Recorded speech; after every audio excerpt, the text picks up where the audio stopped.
Students अज आप set के चौथे लैक्चर ते पहुँच गए हैं जी। आप सैट्स 4 ते ठीक है जी। और पहले दिन च आपने चंगी तरह डेफिनेशनस ते फोकस किया, क्योंकि सवाल नहीं बहुते कड्डे पर डेफिनेशनस ते असी बहुत फोकस किया, तो फिर असी इदा ही चलांगे तुहाडे कोल। तो अज जी डेफिनेशन है पहली यूनीयन ऑफ सैट्स। पहला यूनीयन जी हैगी है तुहाडे कोल वो आप लिखते हैं ए यूनीयन बी। ए यूनीयन बी का मतलब की होता है, अगर एक्स ए यूनीयन बी नू बिलोंग करता है, यदा मतलब है एक्स ए विच होवे और एक्स बी विच होवे। ठीक है जी। पहला एग्जांपल लीए आप, अगर ए की वैल्यू 1,2 है, बी की वैल्यू है 2,3, तो ए यूनीयन का मतलब है थोड़े ए वाले भी होण बी वाले भी होण और है 1 2 ते 3, क्योंकि 2 रिपीट होया 2 बार तो उसनू लिख नहीं सकते। यदा मतलब यूनीयन बेसिकली इकट्ठ करना है तुहाडे को, टोटल पॉसिबिलिटीज़ का इकट्ठ। ठीक है कितना, अगर मैं इनू असीं वेन डायग्राम कहने, अगर आ ए लिया आ बी लिया, कुछ पोर्शन उन्होंने कॉमन है, जिमें ए कॉमन 2 है, तो तुसी चाहे ए छो चाहे बी छो चाहे कॉमन छो, इस चीज़ को असी ए यूनीयन बी बोलते हैं। ठीक हो गया जी। सो ए यूनीयन बी थोड़ी होगी जी थोड़े कोल। ठीक है, तो इस तो उल्टा अगर नोट करिए आप, सो ये नोट करना जी तुसी, अगर एक्स नहीं बिलोंग करता ए यूनीयन बी, एक्स ए यूनीयन बी च नहीं हैगा, तो वह मतलब की होया, वह मतलब है एक्स ए विच भी नहीं हैगा एंड एक्स बी विच भी नहीं हैगा। सो इत्थे और है जी, जो बिलोंग करता इत्थे बिलोंग है जी। सो बिलोंग करन दा मतलब है तुहाडे कोल बई तुसी जिहड़ा हैगा ए यूनीयन बी नू तुसी ए विच होवो और एक्स बिलोंग्स टू जिहड़ा हैगा तुहाडे कोल तुसी बी दे विच हो। ठीक है जी। उस तो बाद जिहड़ा हैगा तुहाडे कोल सारा जे नॉट बिलोंग आ जाए तो उत्थे और नहीं है, उत्थे एंड है, ख्याल रखना, क्योंकि तुसी नहीं हैगे, जे नहीं हैगे उरे भी नहीं हैगे उरे भी नहीं, जे और पा दोगे तो मतलब उरे नहीं हैगे उरे हैगे, तो गलत हो जो तुसी कहा यूनीयन च ही नहीं हैगे, ये मतलब तुसी बाहरले पासे हैगे। ठीक है जी। सो आपने ये चीज़ का ख्याल रखना है तुहाडे को। हुण अगर मैं थोनों ऐ कहदा A is the subset of B, तो डायग्राम आ नहीं बनेगी, तो डायग्राम ऐ बनेगी, ए छोटा है ना बी बड़ा ना, तो A is the subset of B, ए सारा दा सारा बी विच है, जे सारा दा सारा बी दे विच है तो श्योरली तुहाडे कोल जिहड़ा हैगा है, तो फिर इस केस विच जे तुसी ए ते बी दी यूनीयन करनी हो तो इकट्ठा करोगे। सो आंसर क्या आएगा बी। सोच के देखो जी, लॉजिक बहुत है। ठीक है, अगर ए तो इकट्ठा ही करना है तुहाडे कोल। ठीक है, तो ए छोटा है बी नालों, ए छोटा है बी नालों, मैंने वेन डायग्राम से छोटा वो बी नू कंटेन कर रहे, ए सारा बी दे विच है, इकट्ठा करांगे एक्सट्रा चीज़ तो आई हो नहीं कोई, बी ओ आया, ए दा तो कोई रोल ही नहीं, क्योंकि ए तो वह पार्ट है, तो ऑलरेडी गिनिया गया। ठीक है जी। सो ए वाली जी चीज़ हैगी है तुहाडे कोल, इसनू असी यूनीयन बोलते हैं तुहाडे कोल। ठीक है जी। सो मेरा ख्याल है जी तुहानू यूनीयन बारे सब कुछ पता लग गया। नंबर 1 ते उसकी डेफिनेशन है, करनी किवें, इकट्ठी करनी है, डायग्राम इकट्ठी कर देनी है, नॉट बिलोंग्स टू एंड है, सबसैट विच आ होगा। ठीक है जी। सो पहली डेफिनेशन आपां क्लीयर हो गई। उस तो बाद है तुहाडे कोल नंबर 2 ते।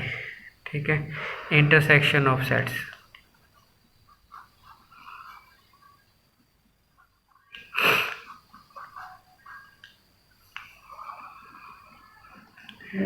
ठीक है जी। इंटरसैक्शन ऑफ सैट्स का मतलब की होंदा है, इनू लिखते हैं ए इंटरसैक्शन भी उल्टा है। तो अगर तुसी एदे विच होवोगे तो रूल की है, x belongs to A and x belong, थोनू ए विच भी होना पैना, थोनू बी विच भी होना पैना। क्या ऐसी पॉसिबिलिटी है? हाँ जी है। आ जिहड़ा बाहरला डब्बा हुंदा है यूनीवर्सल सैट का हुंदा है। सो तुसी ए विच भी हो तो बी विच भी हो, से दा मतलब आ वाला पोर्शन थोड़ा इंटरसैक्शन है। इस पोर्शन विच तुसी ए विच भी हो तो तुसी बी विच भी हो। ठीक हो गया जी। सो इंटरसैक्शन जिहड़ी हैगी है तुसी ए विच भी हो बी विच भी हो, ये वाला तुहाडा जिहड़ा हैगा पोर्शन आ गया।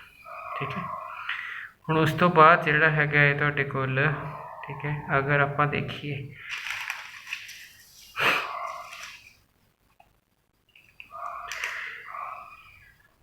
अगर सबसैट वाली कंडीशन इस विच आ जाती तो की हुंदा, अगर ए इज द सबसैट भी इस च आ जाती तो डायग्राम किदां दी बनदी। हुण तुसी ओ पोर्शन लेना जिहड़ा ए च भी होवे बी च भी होवे, छोटा ही आऊगा। आ पोर्शन ऐसा है जे मैं इनू ए च गिना तो ए च दिस रहा, बी च गिना तो बी का पार्ट है, अगर ए नू होल कर दो तो बी विच भी तो होएगा ही। ठीक है, सो इसका मतलब उस केस विच की होगा, ए इंटरसैक्शन भी छोटा होगा। सो पिछले वाले च बड़ा आया सी, इस केस विच छोटा आया, सो ये फर्क है। डायग्राम का फर्क तो फिर पता लग गया। ठीक है जी, हुण इहदा नोट देना आपां ने। नोट की है जी तुहाडे कोल, अगर एक्स ए इंटरसैक्शन बी विच नहीं है, सो जे नहीं है इट मीनस एक्स ए विच भी नहीं है और एक्स बी विच भी नहीं। सो यदि बेसिक डेफिनेशन च एंड हुंदा है ते नॉट विच और हुंदा है, union the basic definition which और हुंदा है ते नॉट विच एंड हुंदा है। से सारियां चीज़ां आपां ने ख्याल रखनियां हैगियां तुहाडे कोल। ठीक है जी। सो इंटरसैक्शन बारे भी आप बड़ा ठीक ठाक पढ़ ले, इन्नी की चीज़ ना अपना बड़ा वधिया ढंग नाल सर जाना है तुहाडे कोल। ठीक है जी, क्वेश्चन मैं बहुत कराऊँ, क्वेश्चनों की दिक्कत नहीं हैगी, बट परपस की हुंदा, परपस सिर्फ ये हुंदा बई तुहानूं डेफिनेशन अपलाई करनी आ जाए। अगर तुहानूं डेफिनेशन अपलाई करनी आ गई, उस तो बाद फिर सैट थ्योरी च कोई दिक्कत नहीं कि तुहानूं कोई लगता हो कोई प्रॉब्लम क्रिएट होगी या कुछ होगा, सवाल ही नहीं पैदा होता। ठीक है जी। सो ये तुहाडी दूसरी ऑप्शन होगी जी तुहाडे कोल। सो दूसरी ऑप्शन तो बाद आप अगले पेज पर चलिए। उस तो बाद वर्ड आता है डिसजॉइंट सैट्स। डिसजॉइंट सैट्स, हुण जे डिसजॉइंट सैट की गल करिए, सो उन्हां दा कोई जॉइंट ना होवे आपस में, दूर दूर होण तो इसका मतलब डेफिनेशन की बनी, कॉमन पोर्शन कुछ नहीं आएगा। Disjoint no common portion, so no common portion है जी तुहाडे कोल, तो ख्याल रखना नो कॉमन पोर्शन।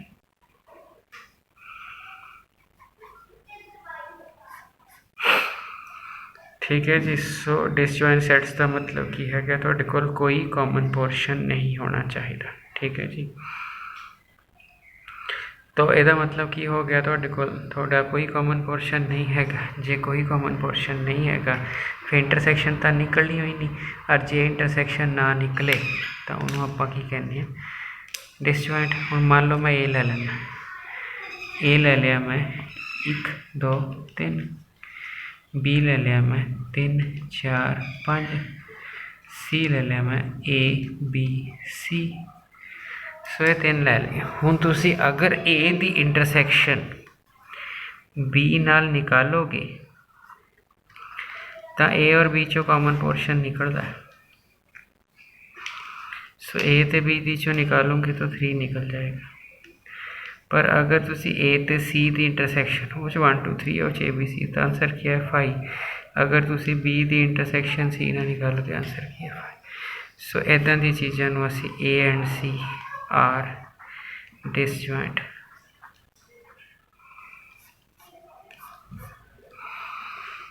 ठीक हो गया जी। सो ए ते सी डिसजॉइंट्स हैं। तो अगर आप दईए थोड़े पास, ठीक है, A and C are disjoint sets, तो हुण आपां ने क्या करना है तुहाडे को,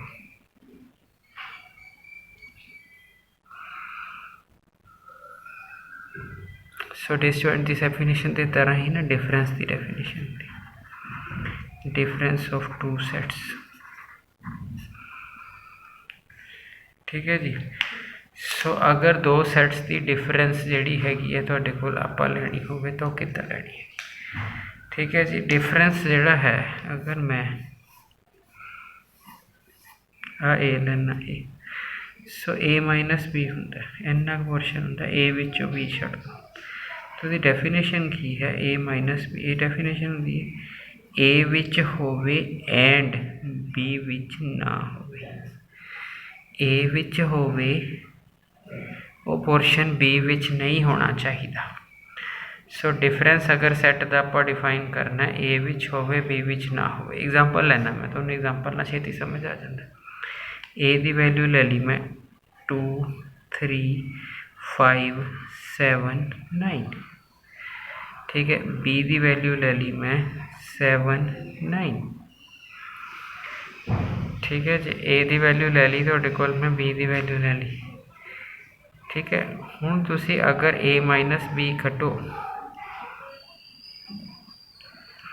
तो की होएगा, ए विच होवे बी विच ना होवे। ए 6 बीच नहीं है, ए 6 बीच नहीं है, ए 6 बीच नहीं है, ए 6 बीच है, ए 6। सो ए माइनस बी कितना आ गया 2 3 5। एक गल है, हाँ जी ठीक हो गया जी।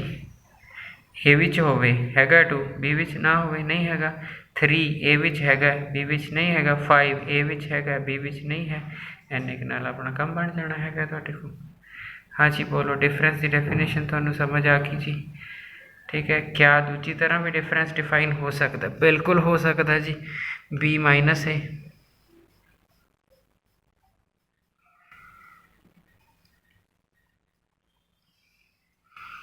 सो अगर तुसी इस डिफरेंस विचों ये कहता बी विच होवे एंड ए विच ना होवे,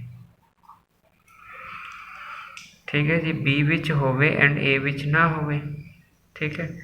तो तुसी ऐसा ऐसा उस ऊपर एग्जाम्पल चो निकाल सकते हो। बी विच है ए विच है बी विच है ए विच है। सो गल नहीं बननी है कि तुहाडे कोल इहदा मतलब इस केस विच दा आंसर 5 आ जाएगा। अगर तुसी ज़्यादा टेक्निकली मैं तुहानू समझावां ध्यान नाल देखो, आपां इसे नू डायग्राम बनाते समझते हैं, ठीक है। देखो अगले पेज पे सिर्फ क्वेश्चन बेसिक्स पकड़न की कोशिश करो जी। तुसी बहुत इंटैलीजेंट लोग हो, ठीक है। थ्योरी ते इन्ना क फोकस होवे 5 7 9, ठीक है। 20 7 9 यदि ना डायग्राम बना दी आप सिंपली। पहला दोनों कॉमन देख लो कि आए 7 9, ठीक है जी। तो वह कॉमन च पै गया, ए वाला ए च पा दो 2 3 5। ए पूरा लिखा गया, सोच के देखो। पहला मैं ए लिख लेना, इतने भी सोच के देखो ए पूरा लिखा गया। हाँ 2 है 3 है 5 है 7 9 2 3 5 7, ठीक है। बी पूरा लिखा गया, बी विच जो सीगा कॉमन पोर्शन च सीगा, ठीक है। बी का भी लिखा गया। हुण जदों इस डायग्राम चो इस पोर्शन नू ए माइनस बी कहते हैं, सो ये मतलब ए माइनस बी कितना होया 2 3 5। इस पोर्शन नू बी माइनस ए कहते, इस कोई अखर ही नहीं आया, सो एम्पटी। इन्नी क गल है, क्या है कुछ भी नहीं है। क्वेश्चन लिखते सार अपन ने क्वेश्चन कर लिया तुहाडे को, ठीक हो गया ना। सो ये चीज़ का अपन ने ख्याल रखना है तुहाडे को। तो अगे आप देखिए तुहाडे कोल, ठीक है। मतलब जे तुहानू यूनीयन कड्ढण नू कहा या इंटरसैक्शन कड्ढण नू कहा, ये कोई बहुत वड्डी डील नहीं हैगी, आराम नाल तुहाडे कोल आपां कर सकते हैं तुहाडे कोल, ठीक है। लो मान लो मैं तुहानू लिखिया question A is equal to A B, तो जिहड़ा बी हैगा ए बी सी, पहले नंबर ते is A B a subset of B, दूजा कहता find A union B. So 2 क्वेश्चन कहते हैं। सो पहले नंबर ते क्या तुहाडे पास क्या इहदा सबसैट है, इहदे एलीमेंट उस दिसदे अगर x बिलोंग्स टू ए होवे इंपलाइज x बी विच भी होवे तो A is the subset of B हुंदा है। x 1 ते बी एच एक्स का मतलब होंदा एलीमेंट, ਇਹਨਾਂ ਲਈ ਹੈ ए ਤੇ B ਇਹ 'ਚ ਹੈਗੇ ਨੇ ਇੰਪਲਾਈ ਅਗਲੇ 'ਚ ਵੀ ਹੈਗੇ ਨੇ ਅਗਲੇ 'ਚ ਵੀ ਤਾਂ A B ਦਾ ਸਬਸੈਟ ਸੋ ਇਹ ਟਰੂ ਹੈ। ਸੋ A ਯੂਨੀਅਨ B ਕੱਢਣਾ A ਯੂਨੀਅਨ B 'ਚ A is the subset of B है ये मैं पहला भी बना चुका तो यूनियन तो B आनी है। सो वैसे भी इकट्ठे करके देखो A B C ही आना रेपीटिशन में लिखना नहीं होता। ठीक हो गया जी। सो मेरा ख्याल है जी तुहाडे कोल इदां दी दिक्कत किसी नूं समझण विच नहीं आएगी। ठीक है होर एग्जाम्पल्स लैने कोई एड्डी रोले वाली गलबात है नहीं बट जे इस तरह दी एग्जाम्पल्स हैं जिहड़ियां ये NCERT टाइप क्वेश्चनस ने और बहुत सौखे क्वेश्चन ने जी मतलब इन्ने सौखे क्वेश्चन तो पेपर च नहीं मिलते हैं बट स्टिल हैं बुक विच। तो देखिए जी अगे क्वेश्चन सो तो क्वेश्चन लै रहा तुहाडे कोल कहंदा A की वैल्यू 1 2 3 ते 4 है B की वैल्यू 3 4 5 6 है जी C की वैल्यू 5 6 7 8 है जी। सो ये चीज़ है जी के ब्रैकेट तो तुहानू पहला कहता A यूनियन B फाइंड करो फिर कहता A यूनियन C फाइंड करो फिर कहता A union B union C find A तो B इकट्ठे करके लिख दो A नू लिखो पहला 1 2 3 4 3 रिपीट है 4 रिपीट है बस A यूनियन C पहला तो तीजा इकट्ठे करो 1 2 3 4 5 6 7 8 तिना की यूनियन 1 2 3 4 5 6 7 8 बाकी तो कुछ भी नहीं गए।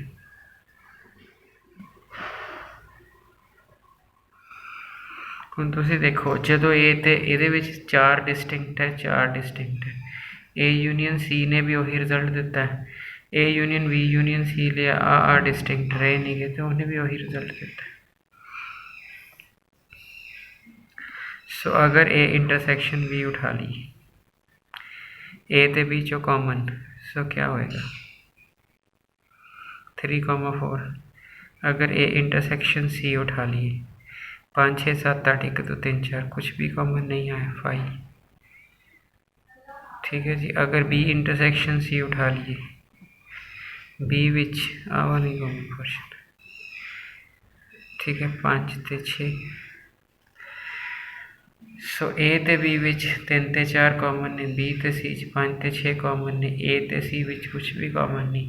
सो इनू आपां कहने तुहाडे कोल कि ये इंटरसेक्शन डिफाइन है या यूनियन डिफाइन है। हाँ जी ध्यान नाल देख लो जी। ठीक है जी। सो अगर मैं डिफरेंस लेना हो तो मैं नवा क्वेश्चन लिख देना जी तुहानू एक ठीक है ताकि तुहानू समझ आ जाए। चलो इसे क्वेश्चन चो कर लो अगर A माइनस B लेना A विच होवे B विच ना होवे टिक ला दो A विच सो 1,2 आया। अगर B माइनस C लेना होवे B विच होवे C विच ना होवे क्योंकि आ तो है नहीं। सो इदा तुसी बड़े आराम नाल जिहड़ा है डिफरेंस कर पाओगे। और अगर तुहानू क्वेश्चन दे विच हाँ जी अगर उसने सैट बिल्डर नोटेशन दे दी है तो सैट बिल्डर नोटेशन ते घबराना नहीं है कि आ की पूछ लिया तुहाडे को। ठीक है तुसी चेक करके दस देना अगले नू। ठीक है जिवें आपां नू दे दिता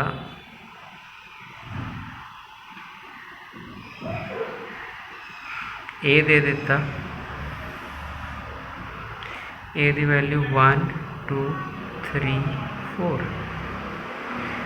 B नू सैट बिल्डर फॉर्म च दे दिता X such that X belong to natural number and X lies between 4 to 6। So A intersection B find कर लूँगे। सो हुण अगर इदा का होया तो पहला B नू सैट करके लिख लेना ना X नैचुरल नंबर है 4 तो 6 4 लेना है 5 लेना 6 लेना है। सो इंटरसैक्शन की आएगी कला 4 आ जाएगी। सो अगर इदा का कुछ दिता होवे तो तुसी ट्राई करनी है तुहाडे कोल बई तुसी उसनू सैट बिल्डर फॉर्म तो इनमरेशन च कर लेना कॉमे पा के लिख लेना ਜਦੋਂ ਚੀਜ਼ ਕੌਮੇ ਪਾ ਕੇ ਲਿਖੀ ਹੋਊਗੀ ਤਾਂ ਤੁਹਾਨੂੰ ਆਪਣੇ ਆਪ ਸੈੱਟ ਕਰਨਾ ਆ ਜਾਏਗਾ।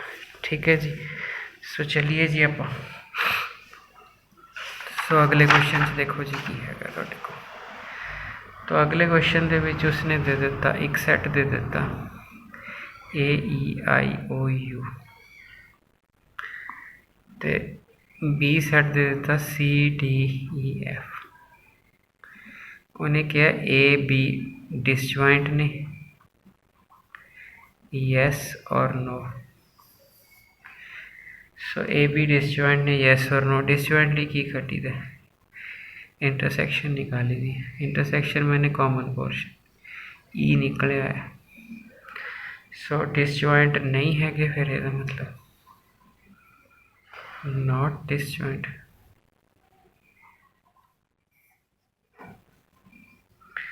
हाँ जी ठीक हो गया जी। तो बड़े आराम नाल अपन नूं समझ आ गया। होर ले लिए तुहाडे पास एक एग्जांपल। अगर आर है, आर नू सैट ऑफ रियल नंबर्स कहते हैं।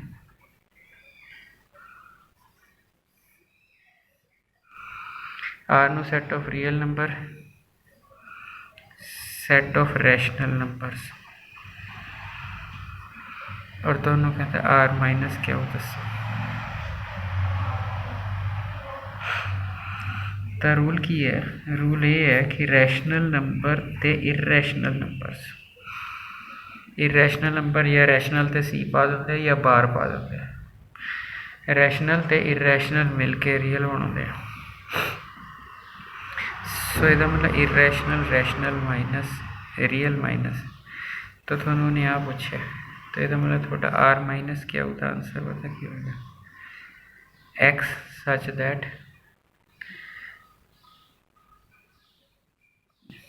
x belongs to real and x not belongs to rational